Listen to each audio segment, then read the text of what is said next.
Sejam bem-vindos ao seu canal Rede Previdência, com o Boletim de Notícias da Previdência, das segundas às sextas-feiras, às 18 horas, sob a direção do Dr. Ricardo Souza e trabalhos técnicos de Ícaro Moreira. Eu sou Ney Araújo, advogado previdenciarista e trabalhista, e apresento na sexta-feira o seu boletim de notícias.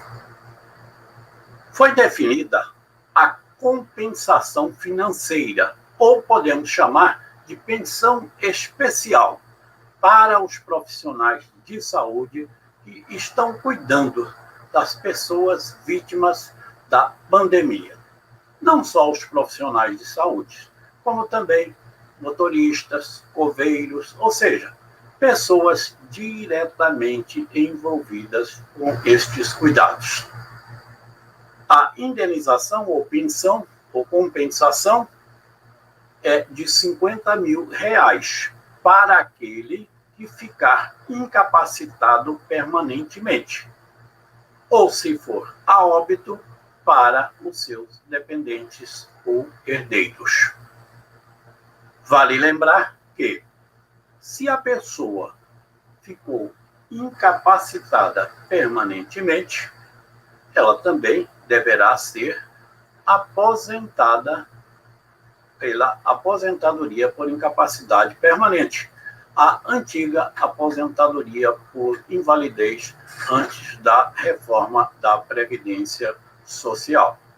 Mas não é só. Se a pessoa foi vítima no trabalho da doença, ela também deve ter direito à indenização por danos morais e até mesmo pela chamada pensão vitalícia, que é uma compensação financeira que pode ser paga mensalmente ou de uma vez, de uma única parcela, a depender da decisão da Justiça. Portanto, neste caso, é preciso que haja o reconhecimento como equiparada a acidente de trabalho, o que motivou essa incapacidade permanente. E isso não só para o titular, porque se o titular foi a óbito, os dependentes terão direito à indenização, à pensão especial, e também os menores. E no caso, até 24 anos, por exemplo, aqueles que estão cursando faculdade, são considerados como menores, até 24 anos. No caso específico dessa compensação financeira para as pessoas vítimas que estão cuidando das pessoas vitimadas pela doença da pandemia. Os seus dependentes também poderão pleitear a indenização por dano moral e até a pensão vitalícia, caso o titular tenha vindo a óbito. Portanto, essa é uma nova perspectiva para o trabalho dos advogados previdenciaristas.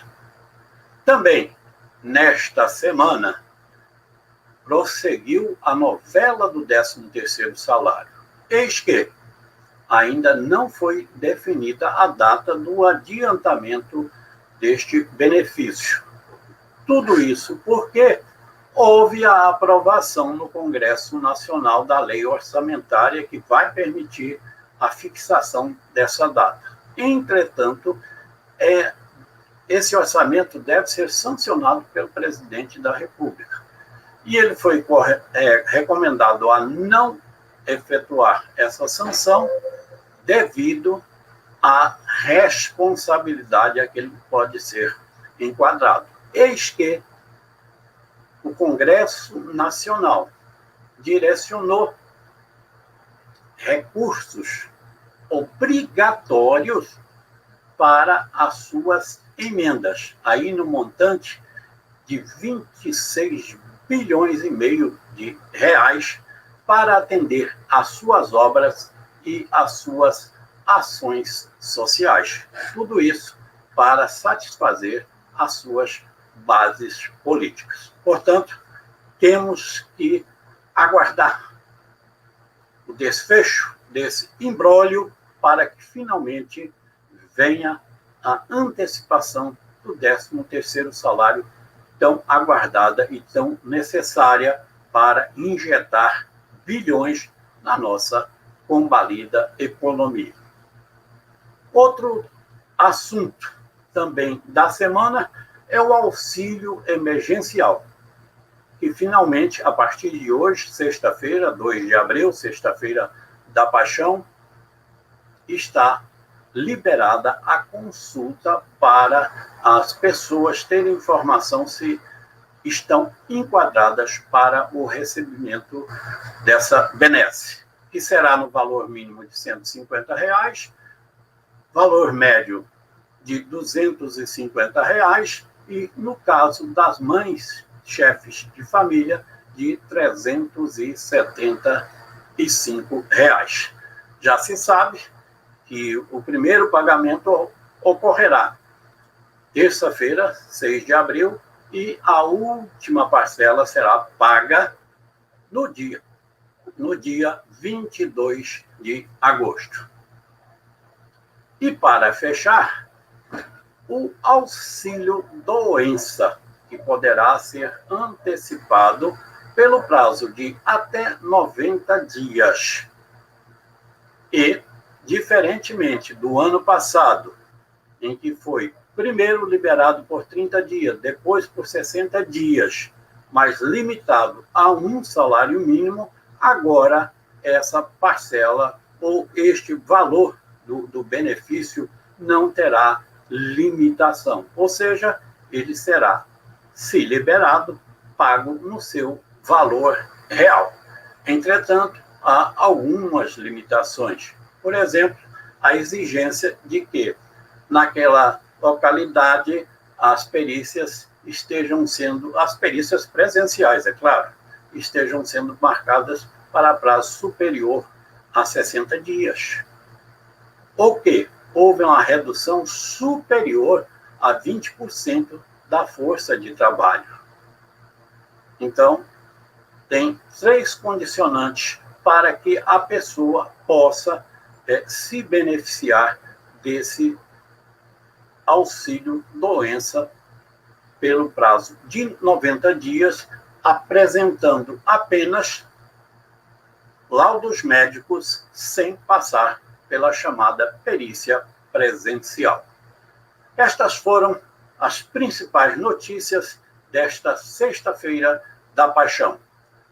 Desejamos a todos uma feliz Páscoa.